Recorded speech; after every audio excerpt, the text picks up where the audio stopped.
24 tot 29 Mei aan sy se eervolle vermelding prosa stuk. Eben het nie 'n ma nie, geskryf deur Edward Smith. Die onlangse moederhande opdrag op Ink se Facebookblad het my herinner aan 'n kindermaat se worsteling sonder 'n mamma. Ek het daardie impak as kind glad geheel nie verstaan nie. My verwysingsraamwerk was anders, en alhoewel ek as kind maklik kon verdwaal in verbeeldingsvlugte, was 'n werklikheid sonder 'n ma nie iets wat ek kon begryp nie.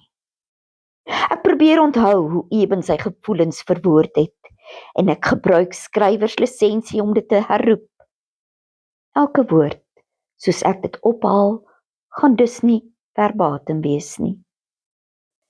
Ek was 7 toe ek besef het, my huis is stiller as andersin.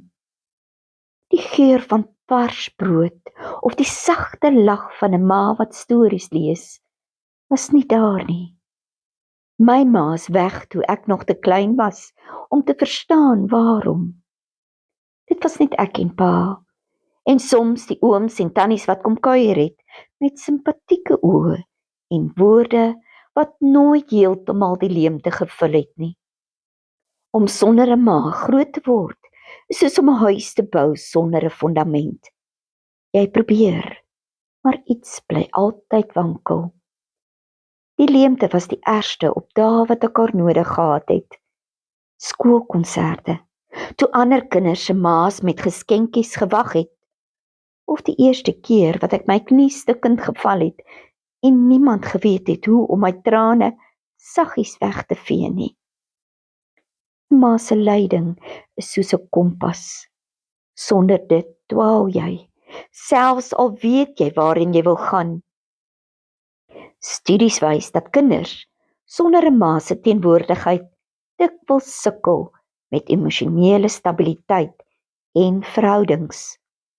'n Studie in Journal of Child and Family Studies het bevind dat kinders wat sonder 'n ma groot word, hoër vlakke van angs en depressie toon. Veral omdat moeders dikwels die emosionele anker is wat kinders help om die wêreld te verstaan. Marilyn Monroe, wat haar ma aan geestesongesteldheid verloor het eens gesê, "I was brought up differently than the average American child, because the average child has a mother and father." Haar woorde sny, want nou verstaan ek my maat se gevoel van anders wees, om iemand diep te mis.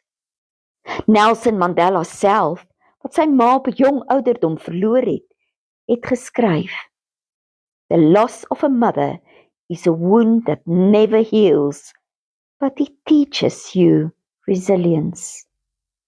Sy woorde herinner my dat die pyn van moederloosheid nie iemand definieer nie, maar ook krag kan gee om voort te gaan.